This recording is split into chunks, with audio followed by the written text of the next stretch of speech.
선생님, 이 종목 1년 만에 5배 올랐어요. 그 한마디를 믿은 62세 퇴직 교장 선생님은 퇴직금 3억과 평생 모은 적금 4억, 총 7억 원을 단 하나의 바이오 주식에 쏟아부었습니다. 6개월 후 그의 계좌엔 1억 2천만 원만 남아 있었습니다. 무려 83%의 손실이었죠. 도대체 무슨 일이 있었던 걸까요? 지금 또 국내 주식이 불타고 있습니다. 처음 주식을 도전하는 분들이 많은데요. 제 경험을 전달드리고 싶습니다. 주변에 위험하게 시작하려는 분들이 있으면 이 사연을 공유해 주세요. 구독과 좋아요는 저에게 큰 힘이 됩니다. 그리고 댓글에 지금 이 사연을 듣고 있는 지역을 남겨주세요. 그럼 바로 시작합니다. 안녕하세요.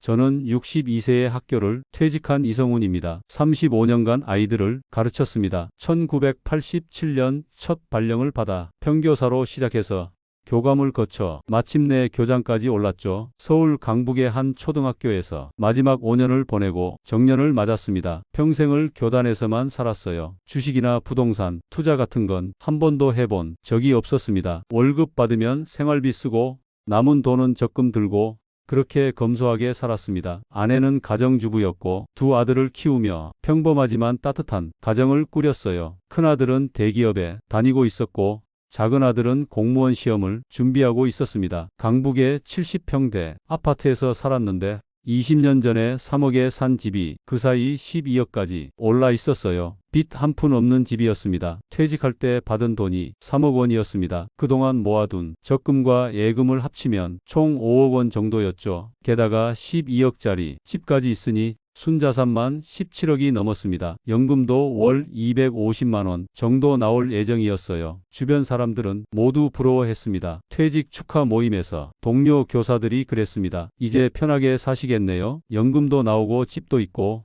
정말 준비 잘하셨습니다. 저도 그렇게 생각했어요. 이제 남은 인생은 아내와 함께 여유롭게 보내면 되겠구나. 손주들 보면서 천천히 살면 되겠구나. 그런데 퇴직하고 한 달쯤 지났을 때 묘한 감정이 찾아왔습니다. 35년간 아침 7시면 일어나서 학교에 가던 사람이 갑자기 할 일이 없어지니 하루하루가 너무 길게 느껴졌어요. 텔레비전을 봐도 재미없고 책을 읽어도 집중이 안 됐습니다. 아내는 여전히 바빴어요. 성당 봉사도 하고 친구들도 만나고 동네 도서관에서 자원봉사도 했습니다. 저만 집에서 멍하니 시간을 보내고 있는 것 같았어요. 문득 생각했습니다. 나는 지금 뭘 하고 있는 거지? 이렇게 그냥 시간만 흘려보내는 게 맞는 건가? 5억이라는 돈도 그냥 은행에 넣어두면 이자가 고작 연 2%밖에 안 됐습니다. 1년에 1천만 원이에요. 물가는 계속 오르는데 이렇게 있으면 돈의 가치가 점점 떨어지는 거 아닌가 하는 생각이 들었어요. 바로 그때였습니다. 대학 동창 모임에서 만난 친구가 조심스럽게 이야기를 꺼냈어요. 그 친구는 30년간 은행에서 일하다 퇴직한 사람이었습니다. 성훈아,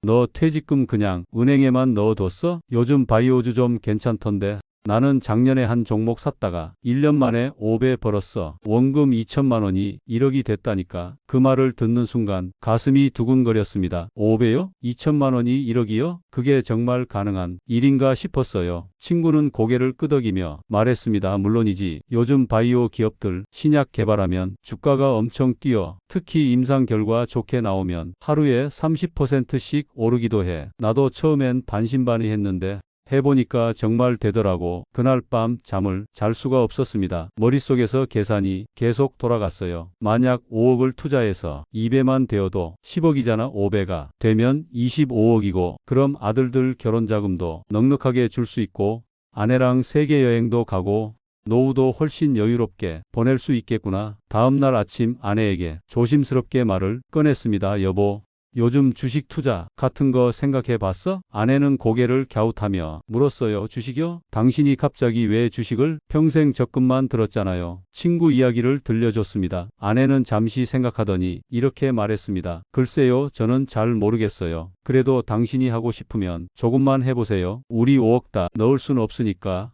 한 5천만 원 정도만 해보는 게 어때요? 저는 고개를 끄덕였습니다. 그래.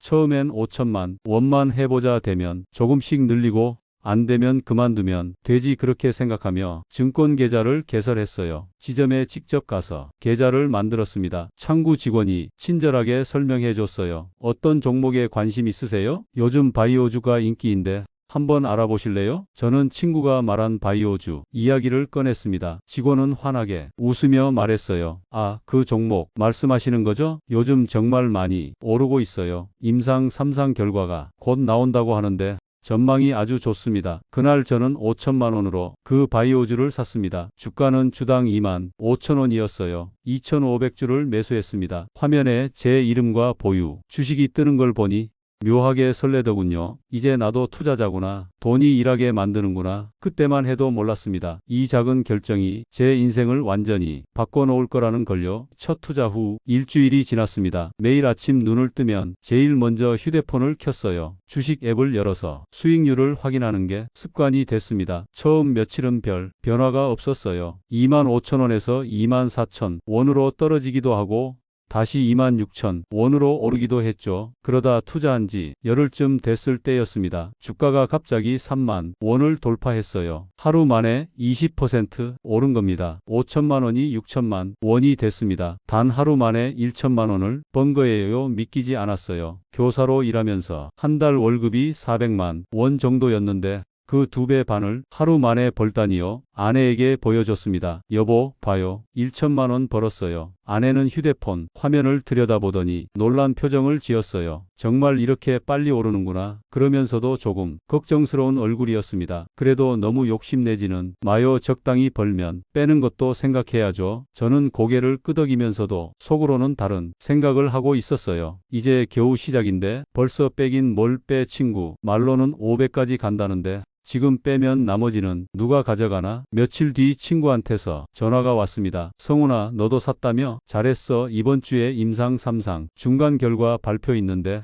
아마 또 오를 거야. 나는 추가로 더 샀어. 그 말을 듣고 마음이 급해졌습니다. 나도 더 사야 하나? 5천만 원만 갖고는 5배가 돼도 2억 5천이잖아. 근데 만약 2억을 넣으면 10억이 되는 건데 고민 끝에 증권사에 다시 전화를 걸었습니다. 그 종목 더 살 수 있죠? 담당 직원은 기다렸다는 듯이 대답했어요. 물론이죠. 지금 딱 좋은 타이밍입니다. 곧 호재가 나올 예정이라 지금 사두시는 게 좋아요. 그날 저는 1억 5천만 원을 추가로 넣었습니다. 아내한테는 5천만 원만 더 넣는다고 말했어요. 사실 적금을 깨서 1억을 더 넣었는데 그 부분은 숨겼습니다. 곧 수익이 나면 말하면 되지. 뭐 깜짝 선물처럼 이야기하면 아내도 좋아할 거야. 총 2억 원이 그 바이오주에 들어갔습니다. 주가는 이미 3만 5천 원까지 올라 있었어요. 처음 샀을 때보다 40%나 오른 가격이었지만 앞으로 더 오를 거라는 확신이 있었습니다. 그리고 정말로 일주일 뒤 임상 3상 중간 결과가 발표됐습니다. 효능이 기대 이상이라는 내용이었어요. 그날 주가는 상한가를 쳤습니다. 30% 급등한 거죠. 3만 5천 원이던 주가가 4만 5천 원이 됐어요. 제 계좌를 확인했습니다. 2억이던 투자금이 2억 8천만 원이 돼 있었습니다. 한 달도 안 돼서 8천만 원을 번 겁니다. 손이 떨렸어요. 이게 정말 현실인가 싶었습니다. 친구한테 전화를 걸었습니다. 야, 대박이다. 진짜 오르네. 친구는 웃으며 말했어요. 그러게 내가 뭘 했어. 아직 시작도 안 했어. 임상 최종 결과 나오면 10만 원도 간다니까. 나는 집까지 담보로 대출받아서 추가로 넣었어. 그 말을 듣고 또 마음이 흔들렸습니다. 나도 더 넣어야 하나? 아직 3억이 남아있는데 친구도 집 담보로 대출받았다면 나도 해볼 만한 거 아닌가? 그날 밤 잠을 설쳤습니다. 머릿속에서 숫자들이 계속 돌아갔어요. 만약 5억을 다 넣으면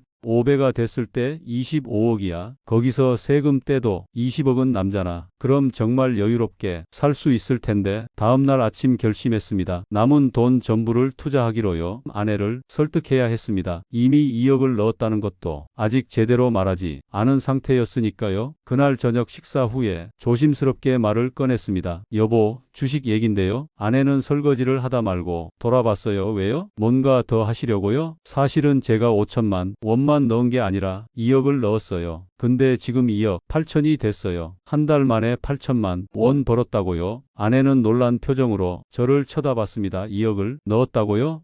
언제요? 왜 말 안 했어요? 미안해요. 걱정할까 봐 말 못했어요. 근데 정말 잘 됐잖아요. 친구 말로는 앞으로 500까지 간대요. 그럼 우리 10억이 넘는 거예요. 아내는 한숨을 쉬었습니다. 당신 주식은 오르면 떨어질 수도 있는 거예요. 지금 벌었으면 좀 빼는 게 어때요? 욕심내다가 잃으면 어떡하려고요? 그 말을 듣는 순간 조금 짜증이 났어요. 아내는 경제 공부도 안 해봤으면서 왜 자꾸 겁을 주는 걸까? 이건 도박이 아니라 제대로 된 투자인데 여보.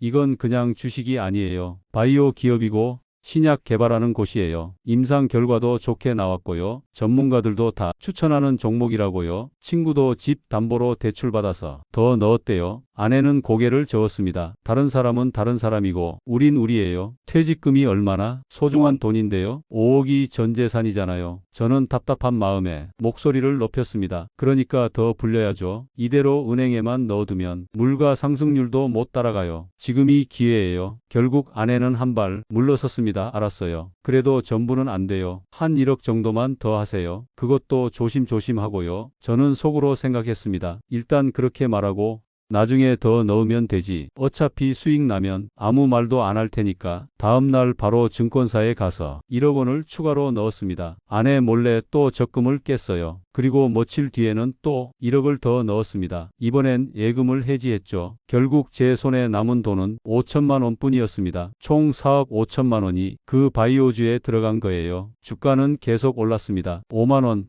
6만 원, 7만 원 가을이 깊어질 무렵 주가는 8만 원까지 올라 있었어요. 제 계좌는 7억 2천만 원이 됐습니다. 4억 5천만 원이 석 달 만에 7억이 넘은 겁니다. 거의 60% 수익이었죠. 증권사 담당 직원한테서 축하 전화가 왔어요. 선생님 대단하십니다. 정말 좋은 종목 고르셨어요. 저는 우쭐해졌습니다. 역시 내 선택이 맞았어. 아내가 겁먹지 말라고 했는데 내가 밀어붙인 게 잘한 거야. 동창회에 나갔더니 다들 부러워했습니다. 성훈이 너 요즘 대박 났다며? 주식으로 돈 벌었다던데? 저는 겸손한 척하면서도 속으로는 기분이 좋았어요. 평생 월급쟁이로 살면서 이런 대접 받아본 적이 없었거든요. 친구는 더 공격적이었습니다. 성훈아.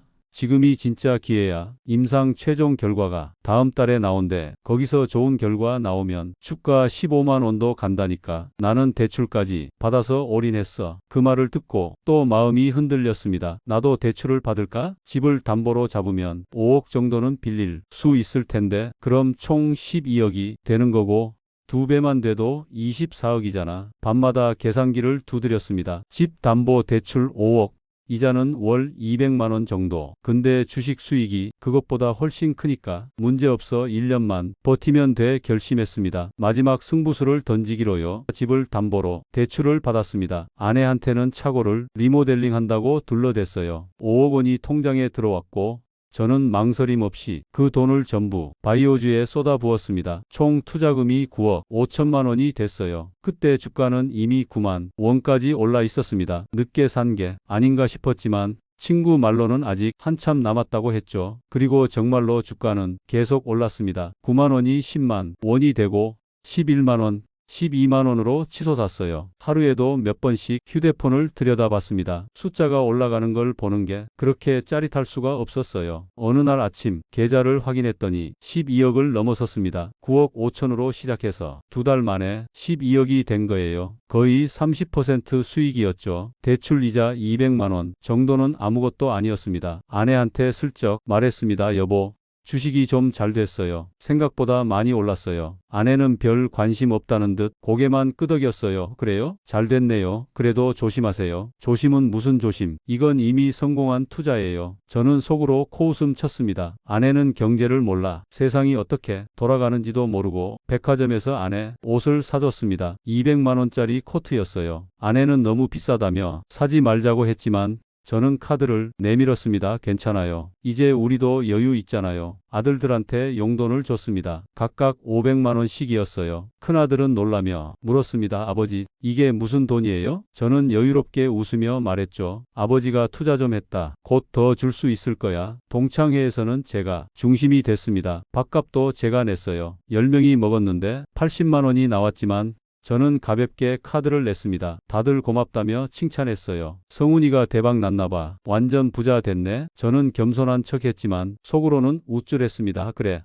나도 이제 성공한 투자자야. 평생 월급쟁이로만 살았는데 이제는 달라. 돈이 돈을 버는 맛을 알았어. 주가는 계속 올랐습니다. 12만 원이 13만 원이 되고 어느 날은 14만 원까지 찍었어요. 제 계좌는 13억을 넘어섰습니다. 너무 쉬웠어요. 왜 진작 이걸 안 했을까? 35년간 학교에서 아이들 가르치면서 모은 돈보다 몇 달 만에 번 돈이 더 많았습니다. 이게 바로 자본주의구나. 이래서 버는 시대는 끝났어. 친구한테 전화를 걸었습니다. 야, 너 덕분에 대박 났다. 밥 한번 사야겠어. 친구는 웃으며 말했어요. 나도 20억 넘었어. 이제 진짜 시작이야. 저는 아직 더 오를 거라고 확신했습니다. 겨울이 왔습니다. 주가는 여전히 13만 원대를 유지하고 있었어요. 더 이상 오르지도 않았지만 떨어지지도 않았습니다. 제 계좌는 13억에서 멈춰 있었죠. 처음엔 별로 신경 쓰지 않았습니다. 잠깐 쉬어가는 거겠지. 곧 다시 오를 거야. 증권사 직원도 같은 말을 했어요. 지금은 조정 구간입니다. 곧 반등할 겁니다. 그런데 한 달이 지나도 주가는 그대로였습니다. 가끔 12만 5천 원으로 떨어지기도 했다가 다시 13만 원으로 올라오곤 했어요. 횡보라는 거였죠. 조금씩 불안해지기 시작했습니다. 매일 아침 휴대폰을 켜는데 숫자가 똑같으니까 재미가 없었어요. 오히려 스트레스였습니다. 왜 안 오르지? 임상 최종 결과는 언제 나오는 거야? 친구한테 전화를 걸었습니다. 야, 요즘 왜 안 오르냐? 친구 목소리도 예전만큼 자신 있지 않았어요. 나도 잘 모르겠어. 그냥 기다려봐. 시장이 전반적으로 안 좋아서 그런가 봐. 그 말이 마음에 걸렸습니다. 시장이 안 좋다고? 그럼 내 주식도 떨어질 수 있다는 건가? 뉴스를 찾아봤습니다. 바이오 업종 전반에 대한 우려가 나오고 있었어요. 임상 결과 발표가 계속 지연되는 기업들이 많다는 내용이었습니다. 투자자들이 불안해하고 있다고 했죠. 제 종목도 임상 최종 결과 발표가 연기됐다는 공시가 떴습니다. 당초 12월 예정이었는데 다음 해 2월로 미뤄진 거예요. 그날 주가는 10% 떨어졌습니다. 13억이던 계좌가 11억 7천으로 줄었어요. 1억 3천이 하루 만에 사라진 겁니다. 가슴이 철렁했습니다. 하지만 저는 스스로를 다독였어요. 괜찮아, 일시적인 거야. 발표만 나오면 다시 오를 거야. 아내가 물었습니다. 당신 요즘 표정이 안 좋아요. 무슨 일 있어요? 저는 아무렇지 않은 척했습니다. 아니에요. 그냥 날씨 때문에 그래요. 하지만 속으로는 계속 불안했습니다. 매일 주가를 확인했는데 11만 원, 10만 5천 원, 10만 원으로 계속 떨어졌어요. 계좌 잔고는 10억 밑으로 내려갔습니다. 대출 이자는 매달 200만 원씩 나갔습니다. 연금에서 빠져나가니까 생활비가 빠듯해졌어요. 아내는 눈치채기 시작했습니다. 요즘 돈이 왜 이렇게 빠듯해요? 뭐 쓰신 데 있어요? 저는 둘러댔습니다. 아니요. 겨울이라 난방비가 많이 나와서 그래요. 친구한테 전화를 걸었지만 받지 않았습니다. 문자를 보냈지만 답이 없었어요. 나중에 알고 보니 친구도 손실을 보고 있었던 거였죠. 주가는 계속 떨어졌습니다. 봄이 오기 전 제 계좌는 8억까지 내려갔어요. 2월이 왔습니다. 드디어 임상 최종 결과 발표 날이었어요. 그날 아침 일찍 일어났습니다. 손이 떨렸어요. 발표는 오전 9시 예정이었습니다. 증권 앱을 켜놓고 화면만 들여다봤죠. 8억까지 떨어진 계좌가 다시 회복될 거라고, 아니 오히려 15억까지 오를 거라고 믿었습니다. 9시 정각 공시가 떴습니다. 임상 3상 최종 결과 미달 효능 검증 실패. 그 문장을 읽는 순간 머릿속이 하얘졌습니다. 뭐라고? 실패? 그게 무슨 소리야? 주가는 곧바로 반응했습니다. 시초가부터 하한가를 쳤어요. 9만 원이던 주가가 6만 3천 원으로 떨어진 겁니다. 30% 폭락이었죠. 제 계좌는 8억에서 5억 6천으로 쪼그라들었습니다. 하루 만에 2억 4천이 사라진 거예요. 아침에 눈 떴을 때랑 점심때 계좌 잔고가 완전히 달랐습니다. 손이 덜덜 떨렸어요. 이럴 수가 없어. 뭔가 잘못된 거야. 다시 확인했지만 숫자는 똑같았습니다. 5억 6천만 원. 급히 증권사에 전화를 걸었습니다. 이거 왜 이러는 거예요? 담당 직원 목소리가 침울했어요. 선생님, 임상이 실패했습니다. 지금 매도 물량이 쏟아지고 있어요. 그럼 어떻게 해야 돼요? 팔아야 돼요? 직원은 잠시 망설이더니 말했습니다. 글쎄요, 지금 팔면 손실이 확정되는 거고요. 반등 가능성을 보고 기다리는 것도 방법입니다만 저는 전화를 끊었습니다. 팔 수가 없었어요. 지금 팔면 4억 가까이 손해를 보는 건데 그걸 어떻게 받아들여요? 아직 끝난 게 아니야. 내일 반등할 거야. 하지만 다음 날도 그 다음 날도 주가는 계속 떨어졌습니다. 6만 원이 5만 원이 되고 4만 5천 원, 4만 원으로 무너졌어요. 계좌는 4억 밑으로 떨어졌습니다. 밤에 잠을 잘 수가 없었어요. 눈을 감으면 빨간 숫자들이 보였습니다. 식사를 해도 넘어가지 않았어요. 아내가 계속 물었습니다. 당신 대체 무슨 일이에요? 요즘 너무 이상해요. 저는 대답할 수 없었습니다. 어떻게 말해요? 우리 전 재산이 반토막 났다고, 집까지 담보로 잡혀 있다고. 3월 중순 주가는 3만 원까지 떨어졌습니다. 제 계좌는 3억이 됐어요. 9억 5천으로 시작해서 6억 5천을 날린 겁니다. 게다가 집 담보 대출 5억이 남아 있었죠. 실제로는 2억 원만 남은 셈이었습니다. 원래 갖고 있던 5억에서 3억이 증발한 거예요. 대출 이자는 매달 나갔습니다. 연금에서 빠져나가니까 생활비가 거의 없었어요. 카드값도 밀리기 시작했습니다. 백화점에서 산 옷,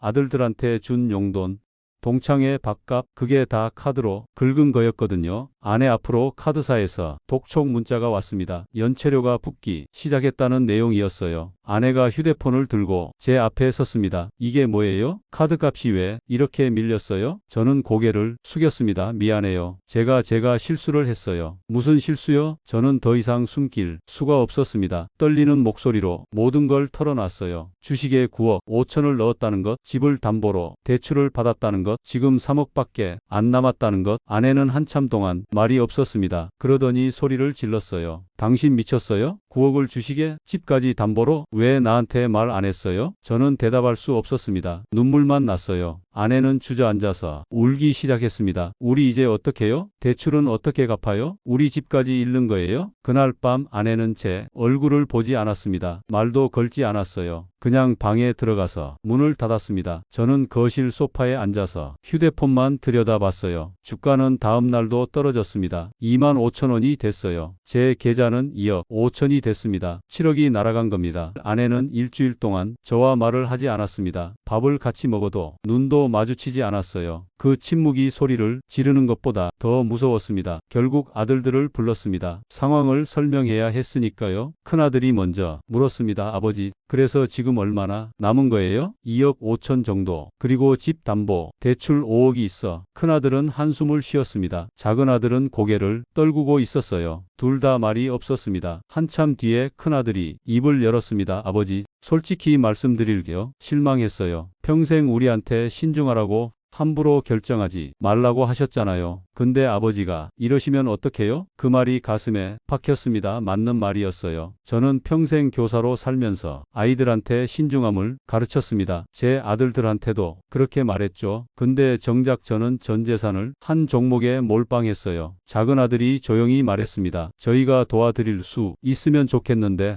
저희도 형편이 빠듯해요. 죄송해요. 아니다. 너희한테 손 벌릴 생각 없다. 이건 내가 해결할 문제야. 하지만 해결 방법이 없었습니다. 주가는 계속 떨어졌어요. 2만 원, 1만 5천 원, 1만 원. 3월 말에는 8천 원까지 떨어졌습니다. 제 계좌는 1억 6천이 됐어요. 처음 가지고 있던 5억에서 3억 4천이 사라진 겁니다. 게다가 대출 5억을 갚아야 하니 실제로는 3억 4천 원의 빚을 진 셈이었죠. 은행에서 연락이 왔습니다. 대출 상환 능력을 검토하겠다는 내용이었어요. 이자를 제때 못 내면 집이 경매로 넘어갈 수도 있다고 했습니다. 머리가 깨질 것 같았어요. 70평 아파트 20년을 살았던 집, 아이들이 자란 곳, 그 집을 잃을 수도 있다는 게 현실로 다가왔습니다. 결국 집을 팔기로 했습니다. 아내와 상의도 없이 결정했어요. 어차피 선택지가 없었으니까요. 12억 하던 집을 금매로 내놨습니다. 10억에 팔렸어요. 거기서 대출 5억을 갚고 나니 5억이 남았습니다. 주식 계좌에 1억 6천을 합치면 6억 6천 원. 원래 갖고 있던 돈 5억과 집 12억 합쳐서 17억이었는데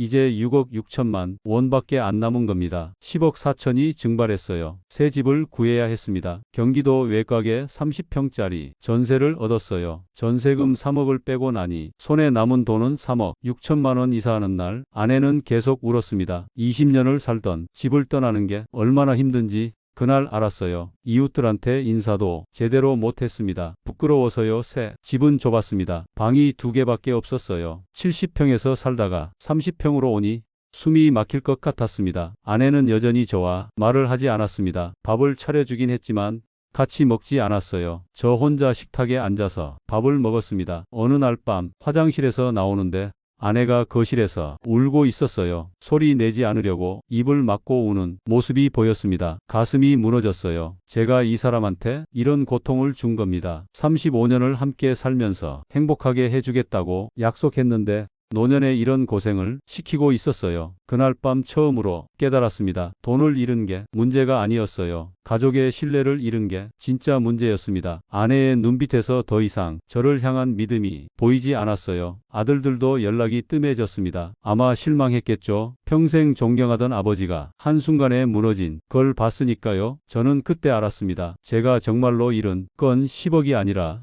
가족이었다는 걸요. 2년이 지났습니다. 지금 저는 63세입니다. 마을 도서관에서 청소 일을 하고 있어요. 하루 4시간, 주 5일 근무합니다. 월급은 90만 원 정도 나와요. 교장 월급이 400만 원이었으니 4분의 1도 안 되는 돈이죠. 처음엔 자존심이 상했습니다. 35년간 교단에 섰던 사람이 청소를 한다는 게요. 하지만 지금은 괜찮습니다. 일이 있다는 것만으로도 감사해요. 아내도 근처 마트에서 일하고 있습니다. 계산대에서 손님들 응대하는 일이에요. 두 사람 수입을 합치면 월 200만 원 정도 됩니다. 연금 250만 원과 합쳐서 450만 원으로 살고 있어요. 검소하게 살면 충분합니다. 외식은 거의 안 하고 옷도 사지 않아요. 그래도 행복합니다. 적어도 예전보다는요. 며칠 전 아내한테서 문자가 왔습니다. 일하다가 심심해서 보낸 거였어요. 그래도 당신이 무사해서 다행이에요. 그 문장을 100번도 넘게 읽었습니다. 눈물이 났어요. 2년 동안 저를 용서하지 못하고 살았던 아내가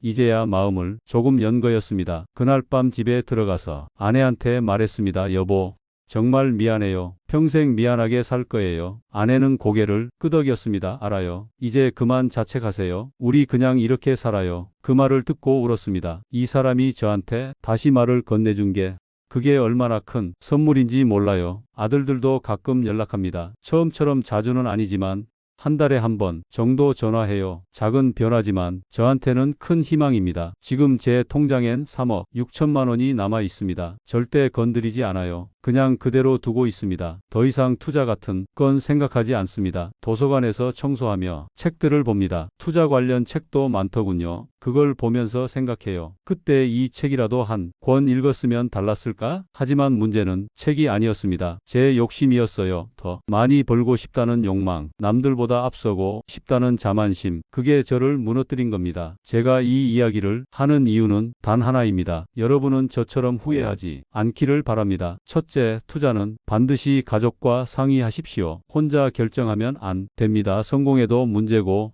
실패하면 더 큰 문제예요. 가족은 당신의 성공을 축하할 동반자이자 실패했을 때 함께 견뎌낼 사람들입니다. 둘째, 퇴직금은 마지막 기회가 아니라 마지막 방패입니다. 그 돈으로 인생 역전을 꿈꾸지 마세요. 지키는 게 먼저예요. 셋째, 경험 없는 분야에 뛰어들지 마십시오. 저는 평생 주식을 한 번도 안 해봤습니다. 그런 사람이 갑자기 9억을 넣는다는 게 말이 됩니까? 넷째, 단기 수익에 현혹되지 마세요. 5배, 10배 같은 말은 위험 신호입니다. 세상에 쉬운 돈은 없어요. 다섯째, 분산하십시오. 한 종목에 몰빵하면 안 됩니다. 저는 그걸 몰랐어요. 그리고 마지막으로 곁에 남은 사람을 소중히 여기십시오. 돈은 다시 벌 수 있어도 신뢰는 한번 잃으면 되돌리기 정말 어렵습니다. 저는 아내의 눈물을 봤습니다. 제가 지은 잘못 때문에 흘린 눈물이에요. 그 눈물이 제 진짜 전 재산이었습니다. 돈보다 훨씬 소중한 걸 잃을 뻔했어요. 지금도 가끔 후회합니다. 왜 그랬을까? 왜 욕심을 부렸을까? 하지만 후회해도 시간은 돌아오지 않아요. 그저 지금을 살 뿐입니다. 도서관 청소를 마치고 집에 돌아오면 아내가 저녁을 차려놓고 있습니다. 그 모습을 보는 게 요즘 제 작은 행복이에요. 이 영상을 보시는 분들께 부탁드립니다. 투자하기 전에 가족과 이야기 나누세요. 욕심내지 마세요. 그리고 지금 당신 곁에 있는 사람들을 소중히 여기세요. 돈은 잃어도 다시 시작할 수 있습니다. 하지만 사람은 한번 잃으면 돌아오지 않아요. 제 이야기가 누군가에게 작은 도움이 되길 바랍니다. 여러분의 선택에 후회가 없기를 진심으로 바랍니다. 시청해 주셔서 감사합니다.